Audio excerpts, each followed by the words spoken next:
Hello പ്രിയപ്പെട്ടവരെ, 2018 എന്ന block buster സിനിമയ്ക്ക് ശേഷം മോഹൻലാലിനെ നായകനാക്കി ചിത്രമെടുക്കാൻ ഒരുങ്ങുകയാണ് ജൂഡ് ആൻ്റണി ജോസഫ് എന്ന വാർത്തകൾ.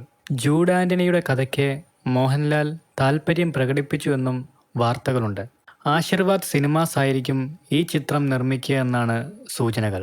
ദൃശ്യം 3ക്ക് മുൻപാണോ അതോ അതിനുശേഷമാണോ ഈ സിനിമ എന്നതിലും വ്യക്തത വന്നിട്ടില്ല. എന്തായാലും ഈ സിനിമയെക്കുറിച്ചുള്ള പുതിയ അപ്ഡേറ്റുകൾ ഉടനെ ഉണ്ടാവുമെന്നാണ് ആരാധകർ പ്രതീക്ഷിക്കുന്നത്. ആരോഗ്യ പ്രശ്നങ്ങളുമായി ബന്ധപ്പെട്ട് വിശ്രമത്തിലുള്ള മമ്മൂട്ടി എപ്പോൾ തിരിച്ചുവരുമെന്ന ആകാംക്ഷയിലാണ് മലയാള സിനിമാ ലോകവും മമ്മൂട്ടി ആരാധകരും.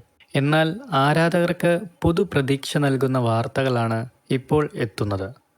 മഹേഷ് നാരായണൻ ഒരുക്കുന്ന മൾട്ടിസ്റ്റാർ ചിത്രത്തിൻ്റെ ഷൂട്ടിങ്ങിനായി ഓഗസ്റ്റ് അല്ലെങ്കിൽ സെപ്റ്റംബർ മാസത്തിൽ മമ്മൂട്ടി ജോയിൻ ചെയ്യാൻ ഒരുങ്ങുന്നുവെന്നാണ് പുതിയതായി എത്തുന്ന റിപ്പോർട്ടുകൾ.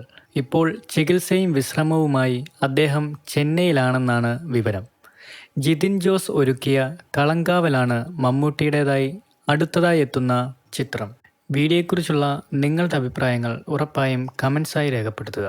കൂടുതൽ സിനിമാ കായിക വിശേഷങ്ങൾക്കായി നമ്മുടെ ചാനൽ സബ്സ്ക്രൈബ് ചെയ്യുക. താങ്ക്